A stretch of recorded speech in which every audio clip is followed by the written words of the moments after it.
Hello and good morning. I'm Bruce Weber, the Willem Quaker Dean of the Zicklin School of Business, and I'm pleased to welcome you to today's episode of Zicklin Talks Business. Today, we will examine the future of work in the aftermath of the COVID-19 pandemic. The forced transition to 100% remote work, enabled by new technologies, then led to flexible work schedules. Coming out of lockdowns, combining remote and in-person work became the norm in most organizations. Some find benefits in the new flexibility. Detractors, though, cite the loss of face-to-face in-the-office connections and mentoring next to the coffee machine. Where are work in the workplace headed? Are businesses properly identifying which jobs can be done remotely and which are better in person? Are they finding the right mix for their own workforce? Most importantly, for our students, what are the implications of remote work for younger workers seeking to build their professional capabilities? What's happening to employee engagement and organizational commitment?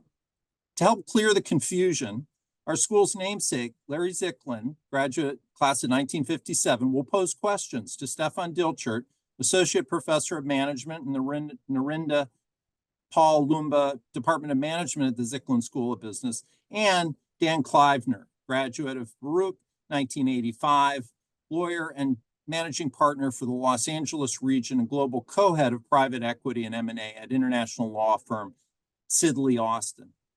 Stephan joined Zicklin in 2008 after earning his PhD at the University of Minnesota in industrial and organizational psychology.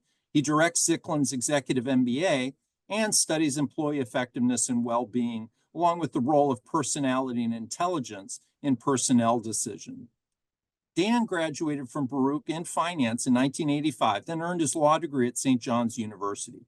He's managing partner of the Los Angeles region offices of Sidley Austin, global law firm, where he co-leads the firm's M&A and private equity group. Dan has been named by Chambers as a leading lawyer in corporate law for M&A and private equity, and a Daily Journal top 100 lawyer in California. He's past chairman of the Public Counsel, the nation's largest pro bono public interest law firm, and has served as a trustee of the Baruch College Fund. As always, our moderator is Larry Zicklin, who's the former chairman of Neuberger Berman, who also teaches in Zicklin's undergraduate honors program. And with that, I will hand it over to you, Larry. Bruce, thank you very much. And thank you, Dan and Stephan. Dan, let me start with you for a minute. Just to put this in perspective, how many people in your firm are you responsible for? Globally, the M&A and private equity group is 480 lawyers, and I co-head that with my friend Brian Farney. And in Los Angeles, we have 140 lawyers and another 140 staff in the region, and I'm the managing partner of that region. That's a lot of people. And what is your firm doing with regard to remote work? With respect to remote work, we have expectation that our lawyers will be in the office a majority of the work week.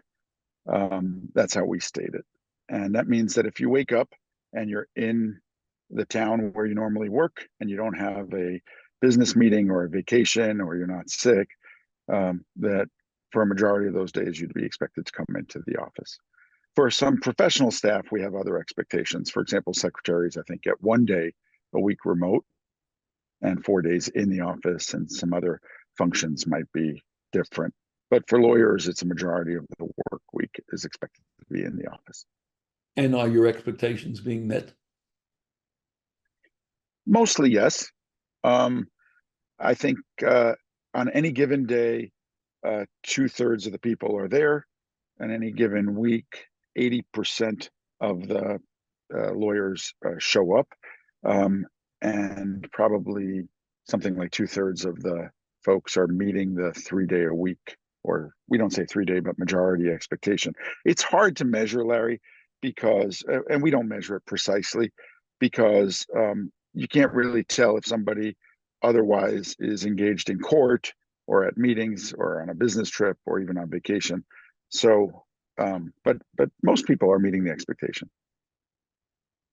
Stephan, my real estate friends tell me that among professionals, not Dan's firm, Mondays and Fridays have less than 40% of the workers in their offices. Is that what you're hearing? Yes, I think, Dan, your firm is ahead of the curve when it comes to the comparative statistics that we have, at least in professional jobs. So there's lots of metrics, and Dan already alluded to, it's hard to measure. But in some companies, especially in the white-collar workforce, where key card swiping can be measured and tracked, and for jobs where there isn't a lot of client interaction offsite, so sales representatives would be excluded. We know that in the major metro areas throughout the US, as of this month or last 2 weeks or so, in-office presence averages to about 50% in a given week. But there is a lot of variability in the US. So on the West Coast, San Francisco Bay Area, we're looking at 35 to 40%. And I think, Dan, that's where most of your folks are based roughly. New York is kind of in the middle. And leading the pack are large cities in southern states, Austin, Houston, Dallas, where also during the COVID pandemic, companies adjusted less drastically to remote work. So overall, companies are really struggling getting people back into the office. And brand new, I don't know who of our audience saw this in the press yesterday. PwC, for example, at least in some countries around the world, predominantly the UK, is now starting to enforce this and tracking employee location day to day more accurately, including feedback to employees to give them this subtle pressure and incentive to return back to the office. I should say that we have a shared experience. In our Miami office, in our Dallas and our Houston offices, the percentage of folks who are routinely in the office is higher than the other offices. And we think that's in part because they never really shut down during the pandemic. Some of this is clearly a reaction to the acknowledgement that we can, in a law context, work remotely. We were able to have record productivity during the COVID years where there was a mandatory requirement to be remote, and yet we produced at record levels. So we know we can do it. And then the question becomes, well, why not just work remotely? What's the advantage? And to some of our colleagues, you really have to answer the question why they should be in the office, why we want them in the office. And how do you answer that question? I use a mnemonic around some C's. I think it's the 4 C's. There's greater culture. Culture is lost when you're remote. Community, coaching isn't as effective in the view of our firm when you're remote. And finally, collaboration. It's easier to collaborate. I have a longtime secretary who is terrific, but I am far less likely on the day that he's remote to call him. Obviously not just to make a photocopy, but even to, quote, bother him when he's not outside my office. I don't want to bother him at home, even though it's a work day and even though he would expect to be called. Similarly, when my colleague lawyer is next door, I'm far more likely to invite him to a new project or a call than if they're out of sight and out of mind, even though they're working, and I know it can be done. So on this question of community collaboration culture, I think it suffers when you're not together. And we tell that to our colleagues, and hopefully they, in their own experiences, start to realize that by when they do come in. Stephan, is that how you teach it? Yes, and maybe we lean into that even more strongly. So whether I personally or others are convinced that this is the right argument to make, what's clear is that an argument has to be made and explained and communicated well. There are plenty of companies who've tried for about the last year or year and a half to make that shift back to in-office work. Many of them have failed. And there's data from just last year, a Gallup survey that shows that 64% of workers who are currently in remote or hybrid work arrangements would consider quitting their job if told to come back to the office full time. So those are incredible numbers. The need to make the case and communicate the reason behind a policy is clear. We know that from the world of HR.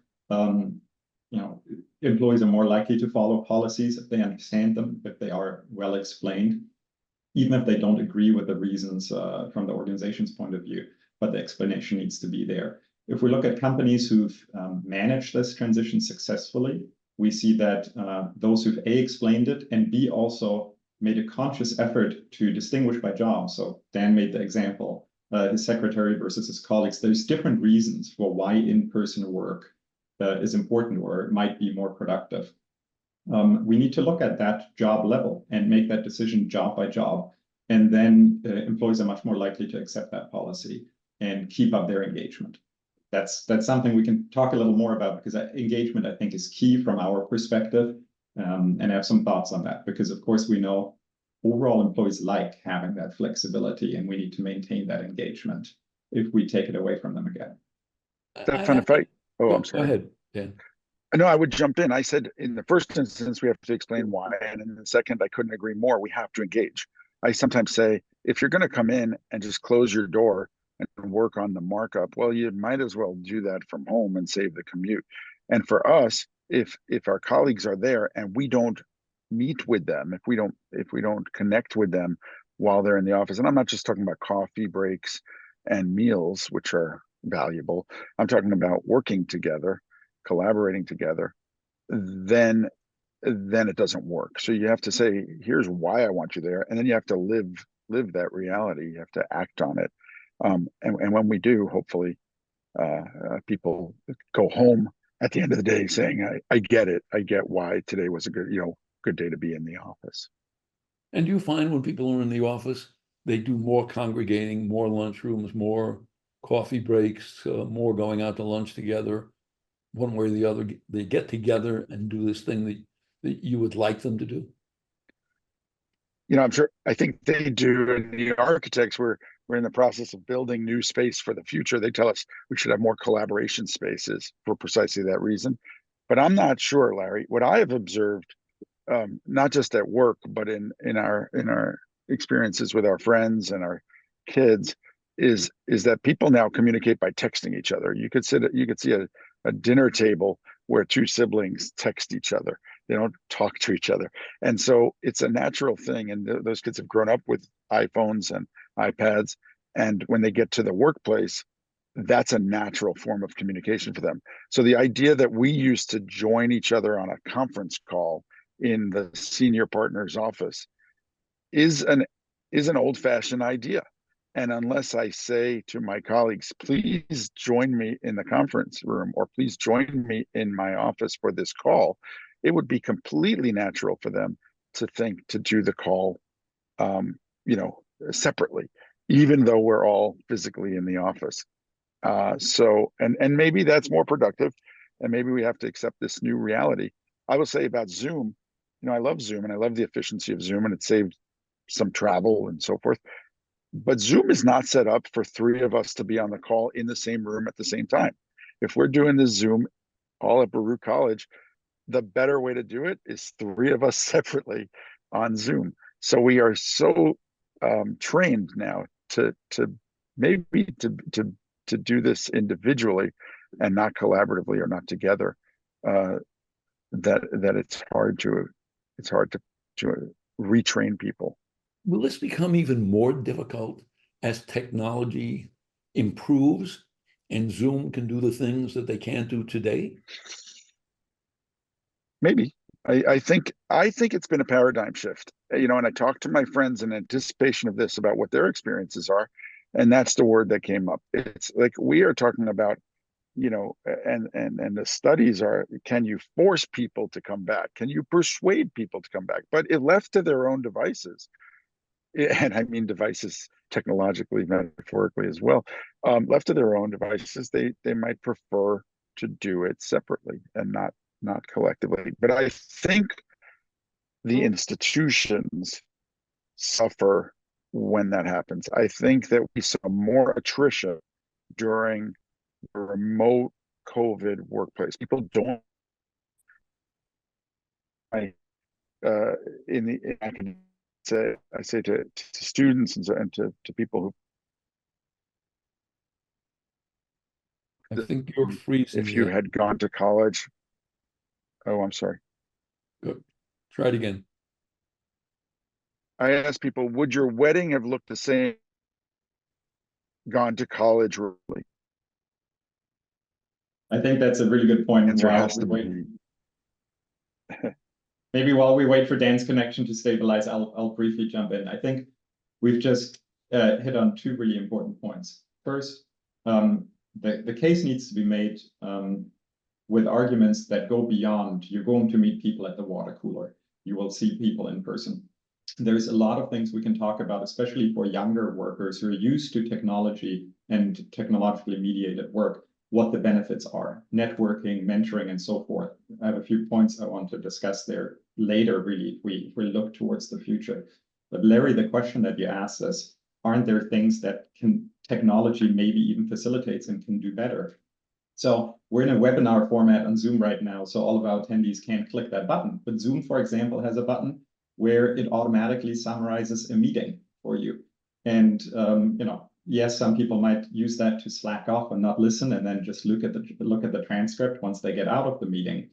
But it's just one example of a tool that I don't have available in person, and especially groups of employees that, in some contexts are marginalized. We're thinking about individuals with disabilities. We're thinking about also, working parents who might have to step away from the screen to attend to a baby, or who have elder care responsibility.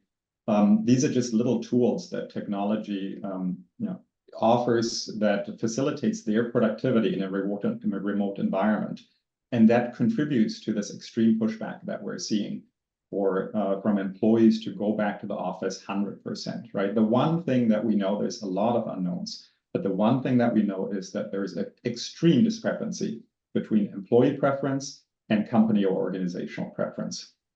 And it's worrying to executives. I think we see that in Dan's example too, what's on his mind, right?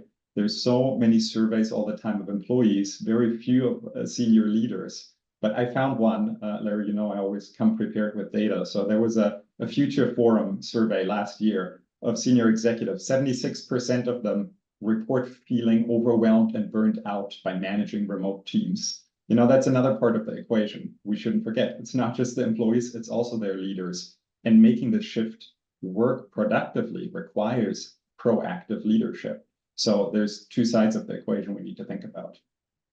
Just by the way, my own curiosity, was this COVID related, or was it inevitable based on the advance in technology? Before COVID, we were thinking about whether we needed hoteling models or fewer offices, because fewer people were coming in routinely, percentage-wise.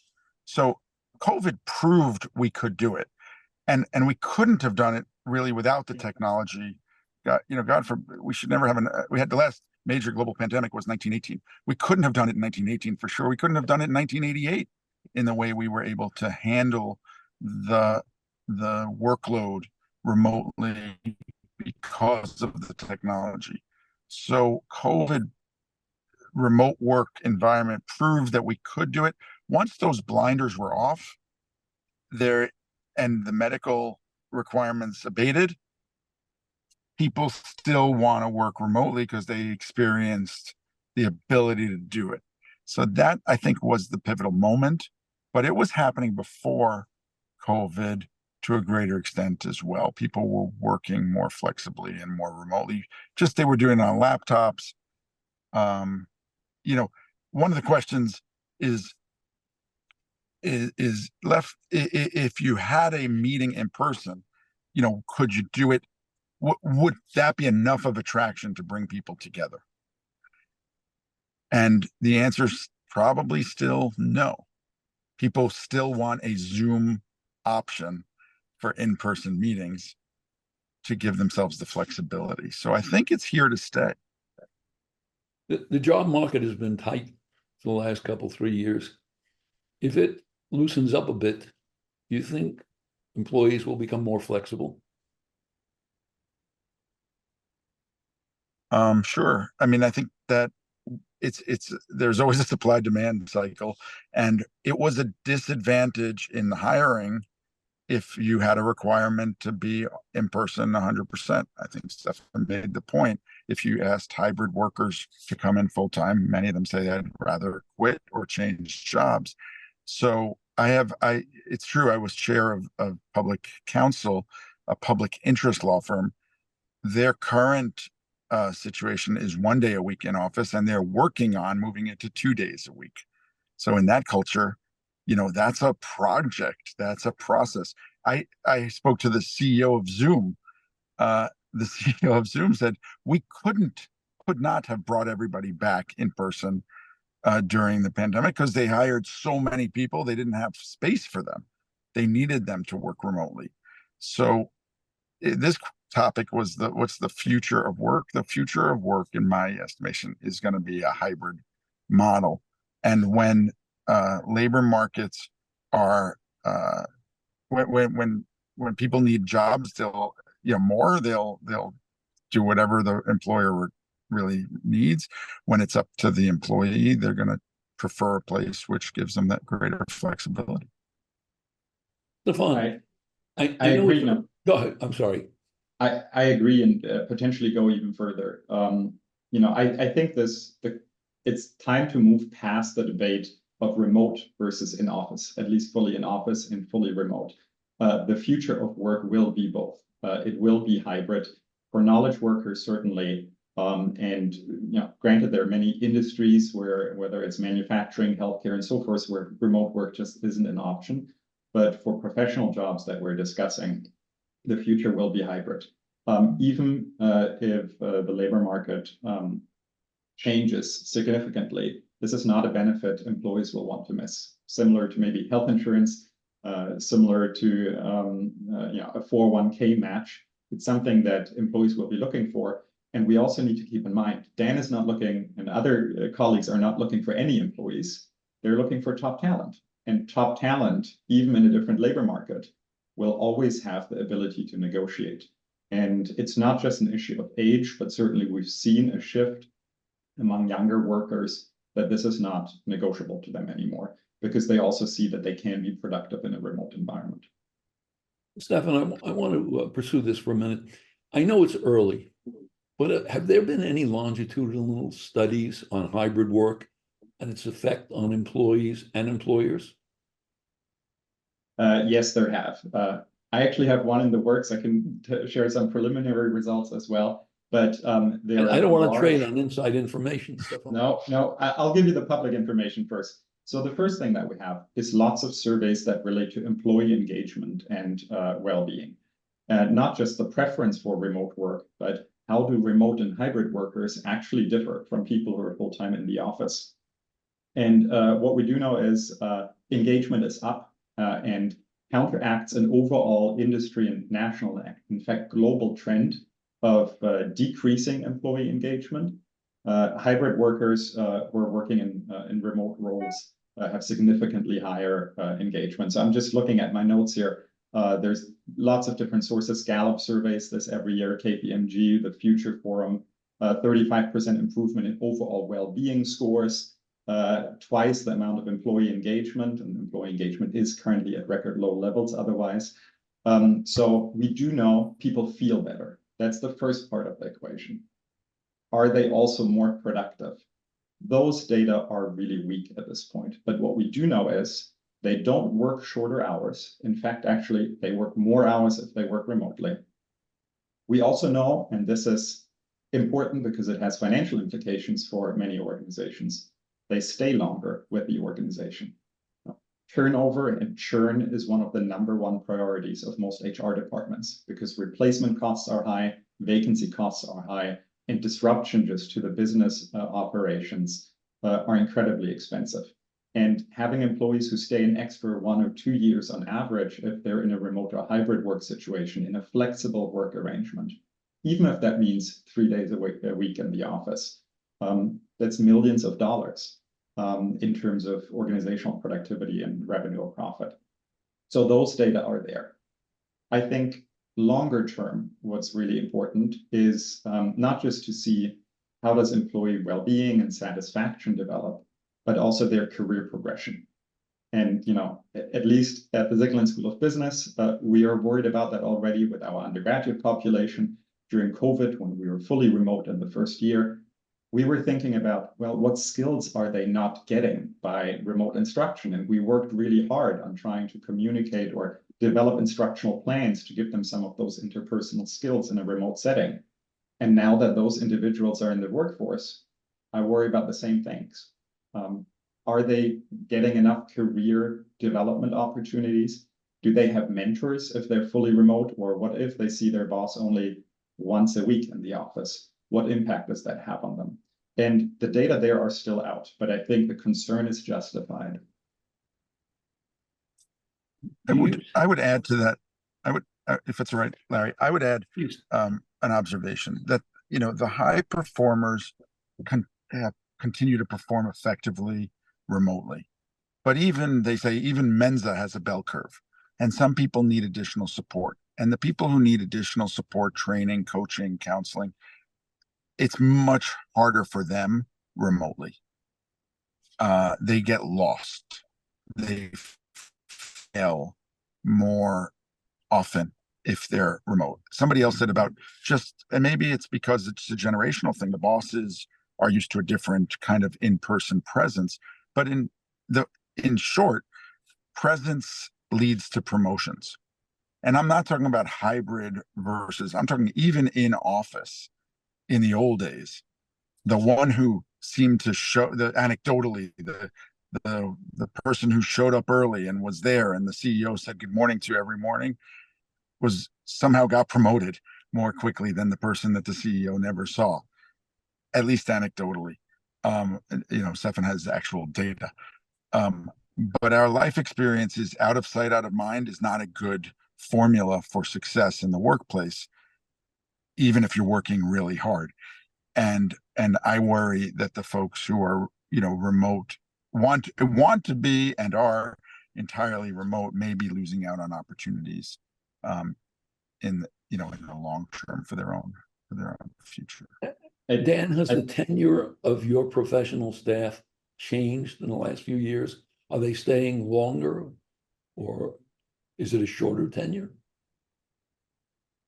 Look, the professional staff defined as the non-lawyers stay a very long time.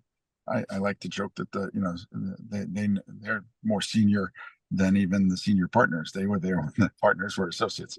But the lawyers on average at big law, Stephan got it exactly right. If we can get them to stay another 6 months or year, that's enormously important to us because the training and recruitment costs are very high. And I think I don't have studies on whether they're now staying longer than they did 2 years ago or 3 years ago.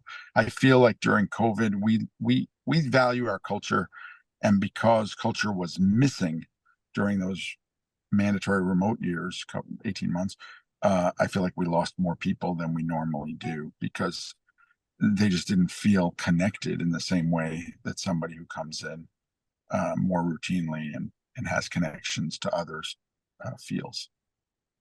I want to go back to something you said just earlier, Dan. This being promoted requires you to be in the office at least some of the time. That's absolutely right. We've seen that. And it's a huge problem also when we think about equity and fairness, or at least equal opportunity. So, HR research calls that proximity bias. I'm not sure bias is the right term, right? There might be really something behind it. Not just that, you're in my field of view, but maybe we do work better when you're in person, and thus you get more opportunities.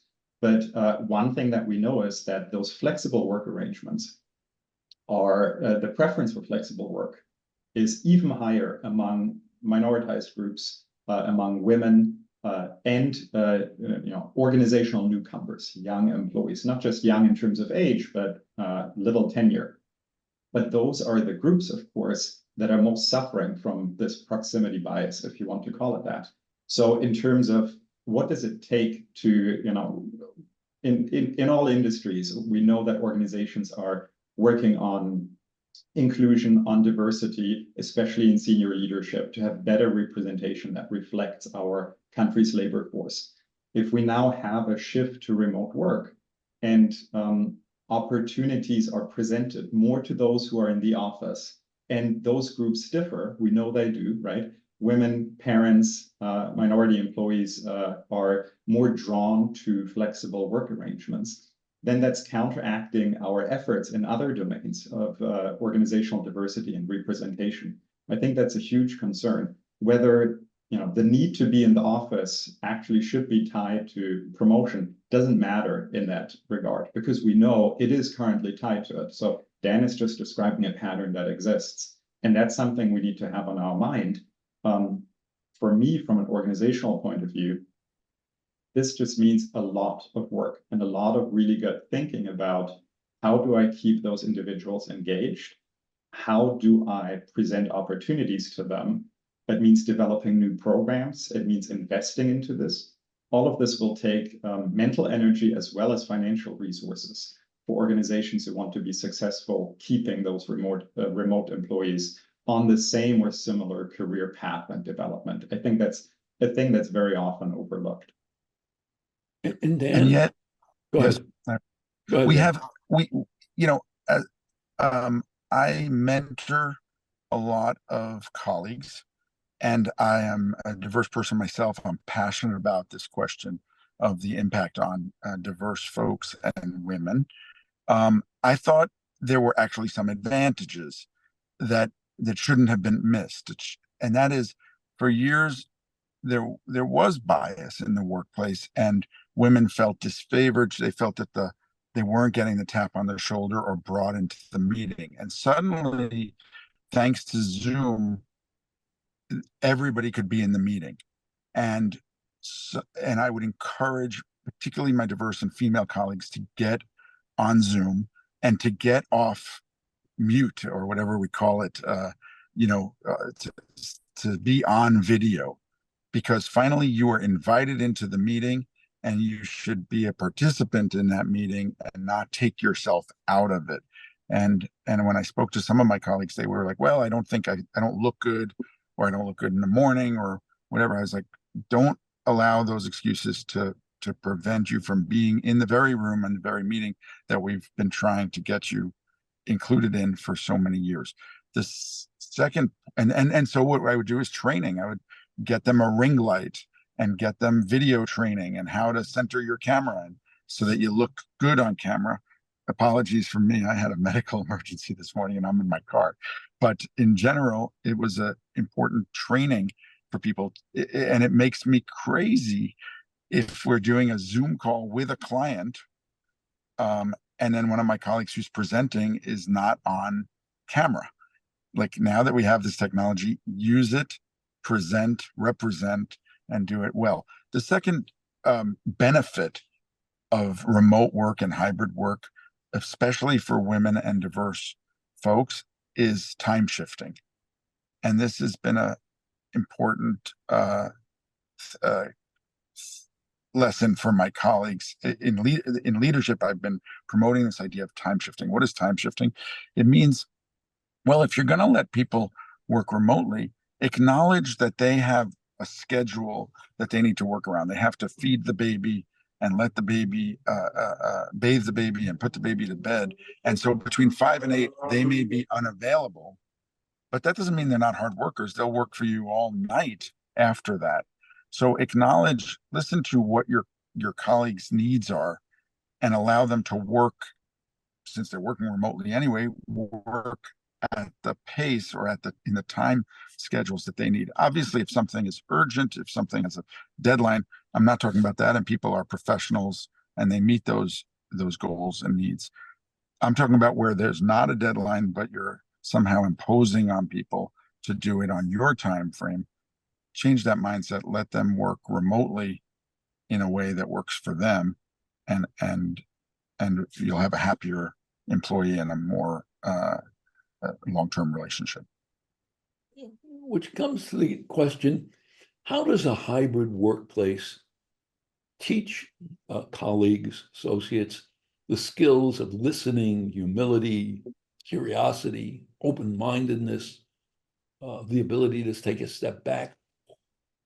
Is there a formal way to teach those kinds of skills?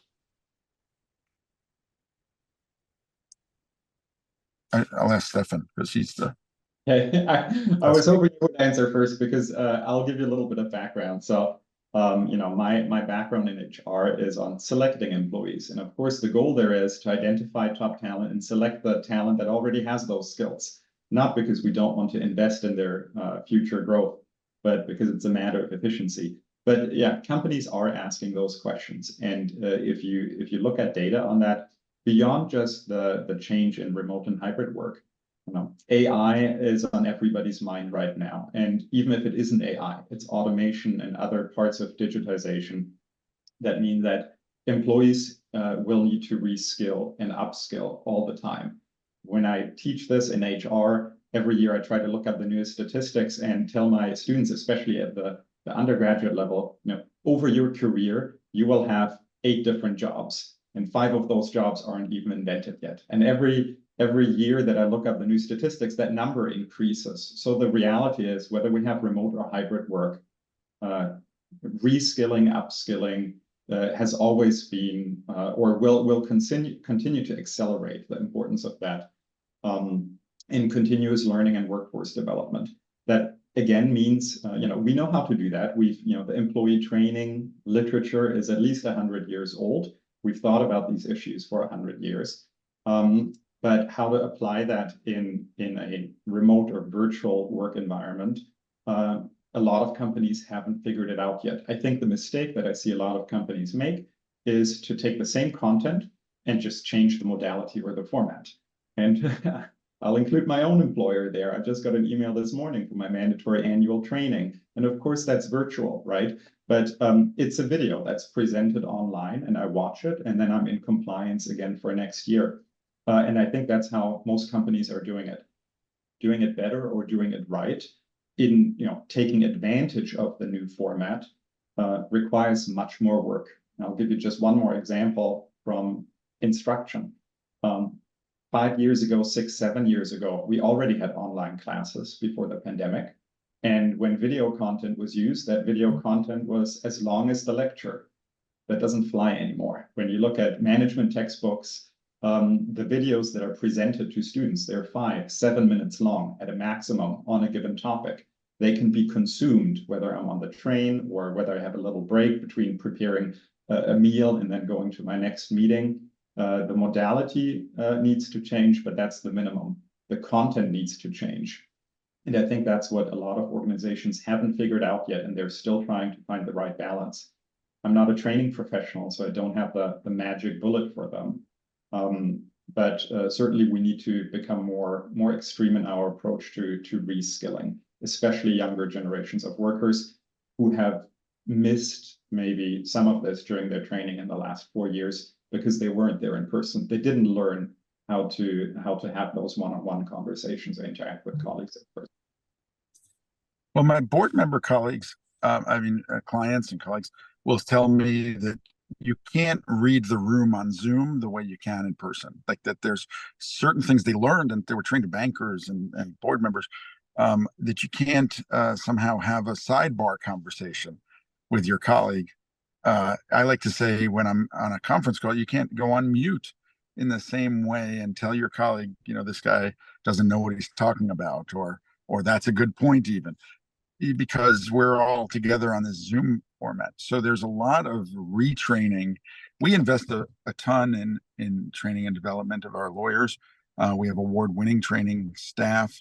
We have a Built to Lead program, which we have created to not just provide legal training, but also business training through academic institutions for our colleagues so that they'll be better lawyers and understand their clients better.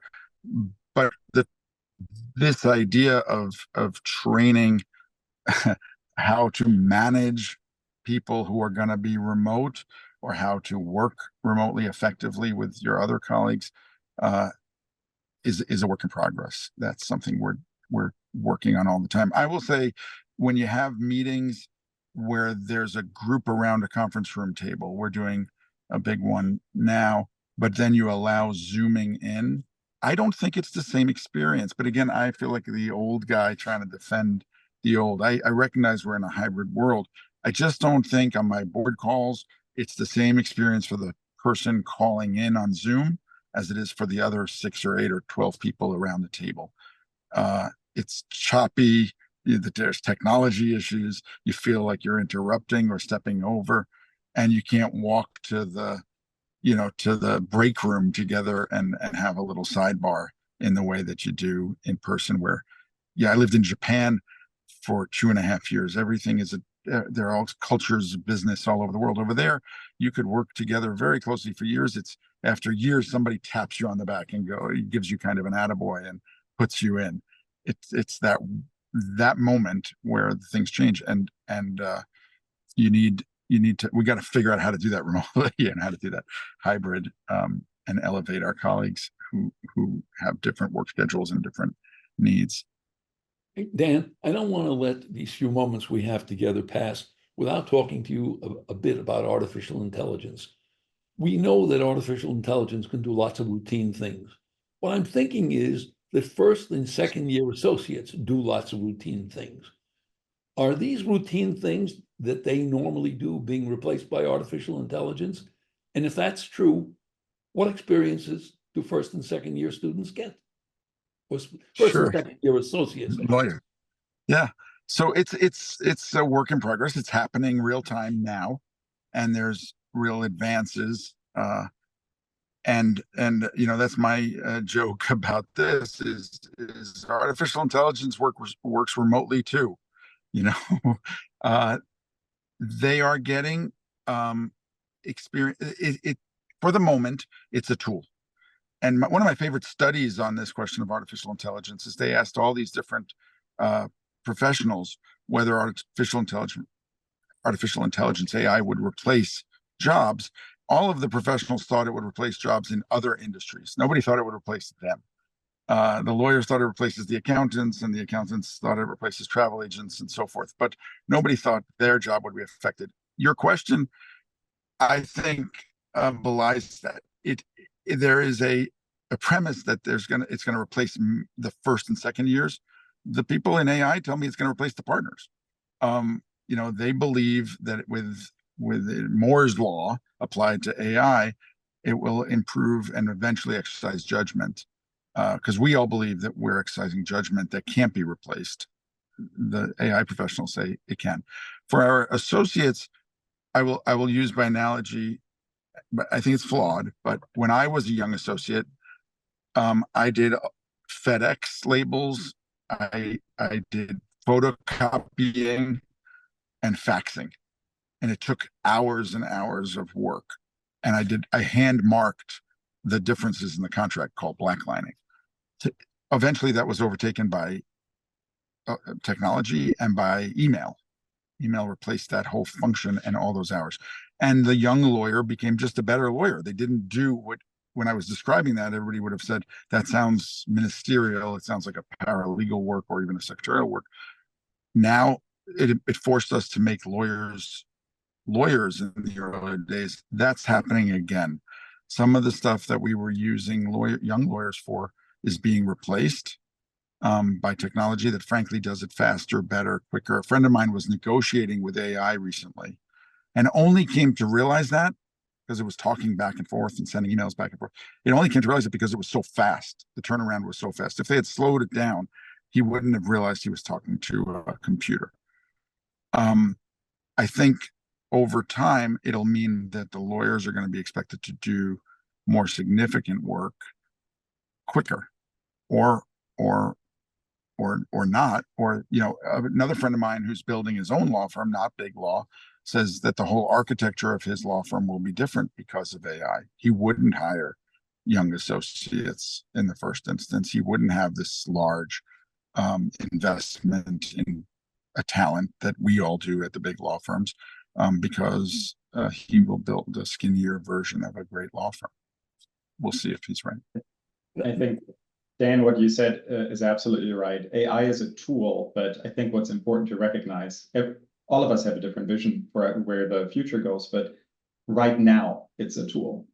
I'm of the opinion that in the future, AI will be a worker. It will be an employee. It will be a colleague, not because we'll humanize it and we'll put it in a Android or in a droid, but because it will be fully functional to take over some jobs. And the surveys on that, or the data, the economic projections show, tens of millions of jobs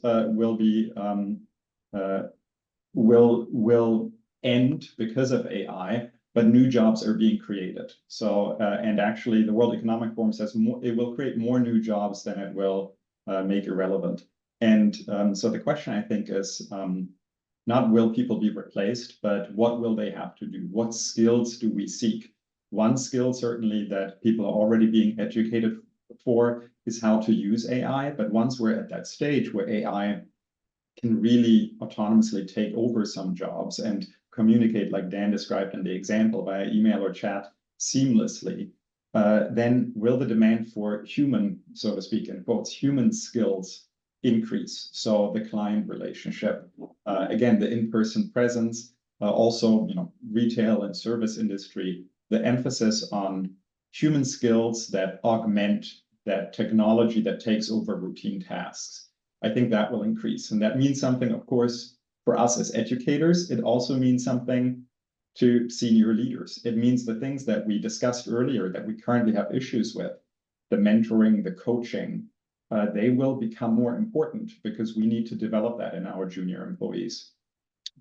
Because their other work tasks and activities are being taken over by AI. I think there's no question. Dan, will a young lawyer who's been with you 5 years, starting this year or last year, have as much experience at the end of those 5 years as, let's say, you had after your 5 years? Will he be as advanced and ready for partnership as you were? Or 7 years, whatever the right number is? Yeah. Yes, I think so. And I think she could be equally as advanced as I was, or he would be. We work really hard on experiential training, training by doing. And we've said earlier, you can do that in person or remotely. I think there's a benefit to being side by side, but for sure the work is getting done, period. And in that experience, people are growing and learning and being prepared to be partners. I'm working with firm leadership on the next partner class. They are super impressive, and they've been basically at the firm for 8 to 10 years. And I have no reservation about the experience that they've received during that time. So I think it's a different experience. And I think what was the word that Steph used? The modalities are different. And you have to adapt. That's a feature of all successful people. Our clients take us in different directions, and the technology has certainly taken us in different directions and made it easier to do some things more different than when I started, as I indicated. But for sure, I'm proud of the group that's here and optimistic about the future. I'm sorry, Gwen. I anticipate that you have questions from our audience. You're muted, Gwen. Yes, there are a few questions for you all. Although you covered quite a few things that questioners have asked about. But one question that came up is, now that there's so much remote work, have there been implications for the quality or nature of in-person work?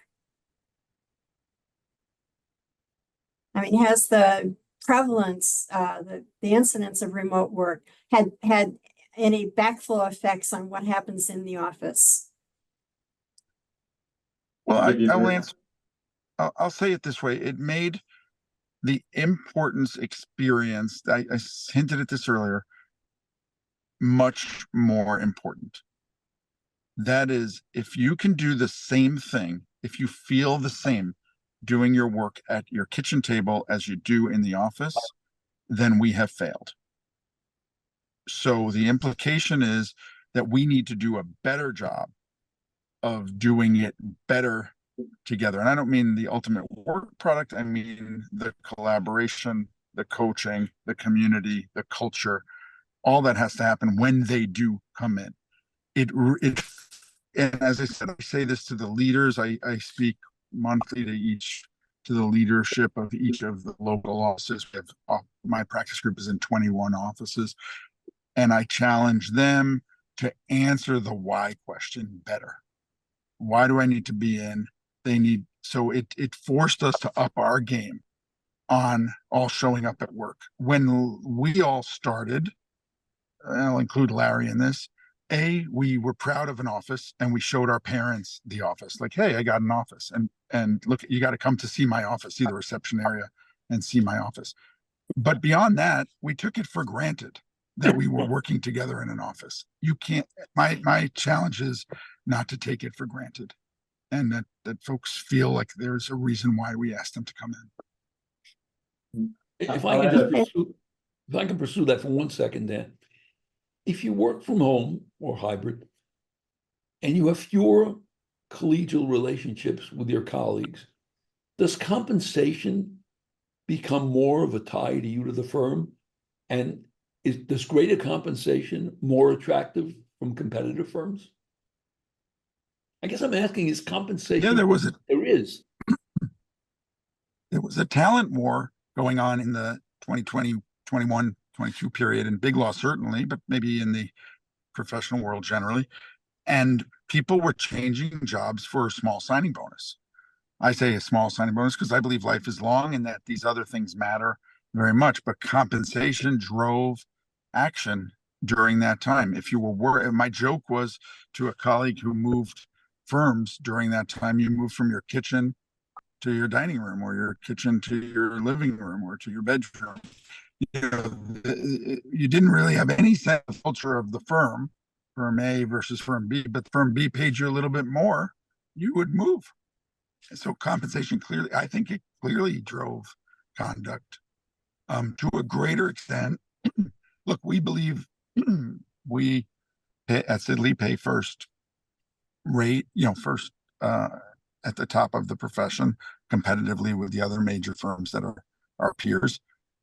So people more or less in big law are getting paid the same across the divide, but people were offering signing bonuses and people would move for that. So I think, yeah, it drove it to a much greater extent than I would have hoped or expected, or counseled. If I were counseling a friend's son or daughter, I would have said, don't move just for money, like move for these other attributes. But if that's all you got and you don't feel a difference, sure. In the webinar description that was put together, one of the words I think that was used was loyalty. What does company loyalty mean in these times, right? And what Dan describes is absolutely right. People do jump ship easily if all other factors are the same other than compensation, right? So our challenge as organizations and also as leaders is to make sure that other factors are not the same. It's understandable that people go for the next best job that pays them more. It's a labor market, and we want it that way. But those other things, loyalty needs to be earned, and that means opportunities for career progression. It means mentoring, all the things we've discussed today. And as we know by now, for a lot of employees, it does mean flexible work arrangements, not just as a benefit, just to hand it out to everybody. But I think we need to think about what are the benefits that matter in order to create that loyalty, or the better word probably is organizational commitment. I'm not loyal to the organization for no reason. I'm committed to it because it offers something to me, and it offers something to my whole life, whether that's work-life balance in terms of work hours, it's compensation, or it's the way I want to work. We spend half of our waking hours at work. I will look for the employer that, yes, pays me a lot, but where my waking hours are pleasant and productive. And I think that's so key in creating that commitment. Gwen, I'm sorry I interrupted you. Stephan, any more on that? No, Okay. I think that's, yeah. Okay. Here's a question for you, Stephan. What advice do you have for our students who are preparing for entry-level professional positions? And the question really relates more to the undergraduate population than our graduate students. this might sound funny after what I've said the last hour, but of course, one thing is actually do think you need to go to the office and show up to some things. I wouldn't just say go to the office physically, but I think a lot of professional development opportunities, and Zicklin and Baruch College generally, you know, at the beginning of the semester, we see it when we walk into the building. We do a great job at offering different things that help you develop yourself and who you are as a person, who you are as a future employee and as a colleague. My emphasis really is, especially in these times with so much, you know, we're back to in-person instruction, of course, but so much opportunity to do things in the virtual world. Focus on the skills that will be with you your entire life. Technology will change. Even AI language models will change. Soon there'll be a tool that helps you actually ask AI. Focus on the skills that will be with you all of your life. Those are, of course, communication skills, written and orally, but it also means how to work with others, recognizing their needs, weighing against, you know, your goals. Negotiation and those kind of skills, leadership skills, those all take time to develop. You can't only learn them in a class. You'll need to attend lots of different opportunities. And I would maximize my time, especially for our younger students who still have the energy and the physical health. You know, you need to work on this 24/7. That doesn't mean read books all the time, but all the energy that you can spare, you need to put into your skill development. That's what you're investing into, not just knowledge acquisition. I would second that. You grow by watching others. So make the decision for yourself. Where are you gonna, how's that gonna happen better? When are you gonna learn from somebody else what you like about the way they do it and what you don't like about the way they do it and why you would do it differently? So, and I think if that turns out that that's in person, good. If you think you're getting it remotely, okay. But in either case, observe others and grow by watching. I'm not the same person I was when I went to Baruch College or graduated Baruch College. Although I want to just give a shout out in a commercial here. I thought I had a fantastic education and it set me up for success as a lawyer, but as a person. So I'm a proud alum. Okay, thank you both very much. Our hour is coming to a conclusion. I want to thank each of you, Larry, Stephan, and Dan, for a really interesting discussion.